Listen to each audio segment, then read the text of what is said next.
John, you've taught a lot of you've taught a lot of people about estate planning, and now you start to see in the news the repercussions, I suppose, of bad estate planning. Yeah. Yep. That's hey, that's good. Yeah, we're gonna get that microphone on for you, so you go. So you can actually hear me? That's way better. Yeah, there you go. That's much better. You're right. Okay. I can hear myself now. Yeah. So, yeah. It's one of the things that's really sort of hit the news lately, and you kind of see it. I've seen it in the Wall Street Journal, a number of different media outlets. Is all the stuff about James Gandolfini, and usually Mr. Soprano, Tony Soprano. Yes, and it's always interesting when a celebrity does pass away, and you hear a lot about that celebrity passing away. And then a lot of times, with any luck, you don't hear much else about their estate because they have planned it, well.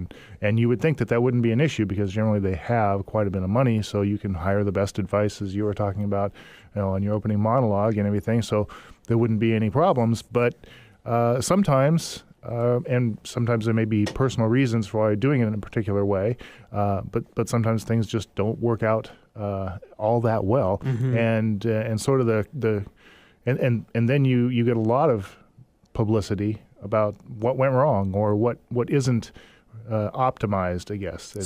So take a step back and maybe for people who haven't been clued in on the news here, maybe clue us all in. Well, basically, as I understand it, and I'm just getting the news as well, like other people. James Gandolfini was about 51 years old. He had a surprise, massive heart attack a few weeks back, and passed away. He left behind an estate of approximately $70 million. Is what 70? 70. Wow. I should have been on Sopranos. Yeah, it's not bad work if you can get it. And that's just the initial estimates. They haven't done any inventory of assets yet, but that's the early estimates of what the estate is worth. He left behind a wife, who I believe was his second wife, and then a 13-year-old son from a previous marriage, and a new baby daughter who was just born last October. And for his estate plan, as we can see right now, it looks like he has a will and apparently a irrevocable life insurance trust for his son. And that appears to be it, which is why we're getting so much media attention, because the will is a public document. Once you file that with the court and open the probate to activate it and be able to act under the will and move stuff around and pay bills and everything, that becomes a public document. And that's one of the initial criticisms of this particular estate, being a public figure, being an actor, and being very wealthy. Most planners would recommend a living trust or some other type of vehicle that would keep all of this out of the public eye, keep it out of court, and keep it out of and being out of court, then presumably you'd keep it out of the media as well. Which is why, many actors and actresses and famous people have died, but it doesn't always hit the news. Exactly, because a lot of them do have living trusts. And Michael Jackson actually did a pretty good job with his estate. You do always have a will when you set up a living trust, but generally most everything gets put into that living trust while you're alive, and then when you pass away, everything gets administered pursuant to that trust as opposed to through the will. So you don't hear much about Michael Jackson's will other than he had one, and it was very sparse. It's like a 5 or 6 page will, which is generally what you would do if you have a living trust, because you've got this 50-page trust that says this is what I want with my multi-millions of dollars and everything. And that is generally a preferred way to go about it, certainly for entertainers, athletes. Anybody who the news is going to be interested in digging up the dirt. Yeah, without a doubt. But, it can also be valuable for people who aren't entertainers and going to be in the public eye. I've got a number of clients and a number of friends who own businesses around here, retail stores. And perhaps when they pass away, they don't necessarily want the whole world to know what's going on in their estate with their retail businesses and whatnot. So they don't want the public to Sure. have any to know about that stuff. And so we've set up living trusts and whatnot so that those issues are taken care of. And their estates, even though they're not high level celebrities and whatnot, their estates will still pass quietly and without court supervision. So there can be a lot of reasons just for for normal people, not that actors and actresses They're aren't not. normal. Let's they're be not, honest, yeah. John. They're not. to have a revocable living trust. It can be a valuable tool. But again, I think the one key thing, just to step back one step, the one key thing that you should take away, and the problem with, or the problems that are being pointed out with James Gandolfini's estate plan or some of the other celebrities' estate plans that have gone awry, is the same thing that can happen to anyone's estate plan, and that is the plan doesn't necessarily match up with what you need. The plan is inappropriate for your circumstance. So, And explain how his was inappropriate in some ways, or at least in your opinion. Yeah, if you wanted privacy, okay, then having just a will, you completely blew that, because it's obviously public. It's everywhere. It's Probably look it up online. Oh yeah, absolutely. MSN. It's here's the mistakes that James Gandolfini made with his estate plan, and here's this top New York estate planning attorney saying what a disaster this thing is. And so if you wanted to avoid that, then that would be one thing. There are ways to keep things quiet, keep things private, keep things out of the public eye, and that's certainly one way to do it. So it wasn't necessarily appropriate there. But then some other things with his estate plan too. Apparently, a large chunk of the estate is supposed to go to his son, and that's going to create a tax issue, because you can only pass so much money to someone who is not your spouse in a tax-free manner.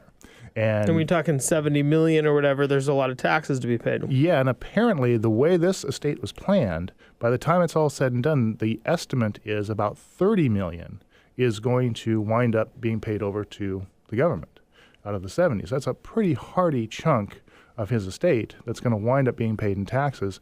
It could have been planned better. Mm-hmm. The other thing too is so there are those tax issues, and there are a number of different ways to do things. I mean, he could have left more to his spouse, which is frequently tax-free. On the first death, you can pass an unlimited amount of assets to your spouse, completely tax-free. And then you generally want to plan to make sure that when the spouse passes away, you've got things in place to minimize the taxation at that point in time. So he could have left more to his spouse, but he may not have had a reason to do that. I mean, I guess she is supposed to get about 20% of the estate. So that's not a small portion of that $70 million. But there are things that could be done. The other thing too is with the $70 million estate, I don't know exactly what it is comprised of, but he's got 9 months, or the estate has about 9 months to pay the taxes. So now they have to liquidate and sell assets rapidly. Perhaps some may be at a loss. Houses and who knows? And he may have business interests and whatnot. And so those things may be sold at a deep discount just to generate the money to pay the IRS. And so that's not the wisest plan as well. And what's interesting is that one of the strategies that if I were advising somebody with that much money, he put one of the strategies in place, but only for his son, and that was this life insurance trust where about $7 million is supposed to pay off into a trust for his son. Well, that's great for his son, but a lot of times what you would do if you've got an illiquid estate, if you have a business, real estate, things like that, things that are difficult to sell, or you don't want to sell them, you would set up a life insurance trust, generally for maybe all of your beneficiaries, and have a life insurance policy pay off to the trust, and then the trust would purchase assets from your estate. So the estate then has cash to pay the taxes, but the assets will stay in place. Now they'll just be owned by the trust. That's the $7 million for his son isn't going to doesn't quite cover it. It doesn't quite cover it. So Yeah, that's all really interesting. But, one thing that we've talked about before is that, your will, your trust, whatever you choose to use, need to be consistently updated. Correct. And a lot of us don't have 70 million yet. Right. And a lot of people maybe will never have 70 million. But a lot of people do have kids, and kids kind of continue to come whether you have money or not sometimes, right? They don't just come, but that's a whole nother story. Talk a little bit about maybe the big mistake that anybody could make, who's listening, or anybody really, whether they have $1 million, $10,000, no money at all, a work life insurance policy, whatever it is. Right. Well, there's sort of twofold things with regard to his kids that could be viewed as mistakes. The first thing is, and maybe the biggest thing is, there's really no, and it's possible he didn't get to it yet. However, again, if you have a child, you might want to go and start doing the updating right away. But he has a newborn child who was born apparently in October, and there doesn't appear to be a whole lot or anything that's been set up for that child. There's no trust for that child. There's no money that's going to that child.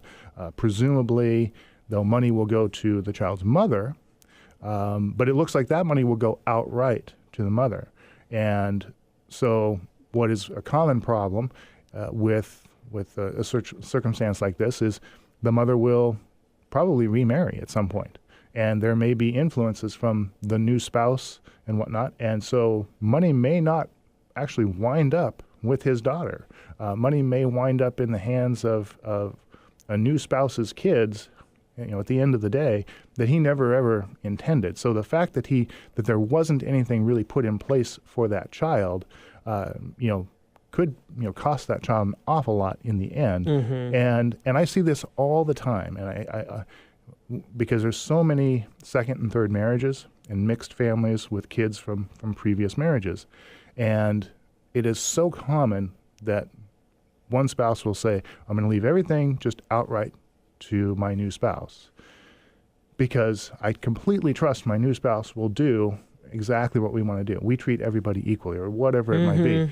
And then, but I don't think most people are really taking into consideration the fact that if you die and the spouse remarries, there can be a lot of pressure from the new spouse to integrate everything with the new spouse, and then the new spouse now gets a large chunk of that, or all of it, and or their kids would get that. So people don't really think about that, and they don't set up a trust. It's a very simple thing to do. Leave things in trust for your spouse, and the trust will be in place. And when the spouse passes away, then no matter what happens with other assets, whatever made it into the trust, then can flow to children, grandchildren, and whatnot. And you've already got that set in stone in your will or in your revocable living trust. You can set that up, and that's something that pretty much anyone on multiple marriages should be thinking about. Your industry isn't in the news very much, is it? No, it shouldn't be, I hope. No, right. So it must be interesting because, of course, talking with Dennis, who we'll bring back on in a minute, but, a lot of industries are in the news all the time. I come from the mortgage industry. It was in the news for like 4 years. Yeah. Real estate's in the news. Financial planning's in the news. Trusts and wills are just not in the news. So I'm just curious. We just have about a minute, but do you end up getting an influx of phone calls when this happens?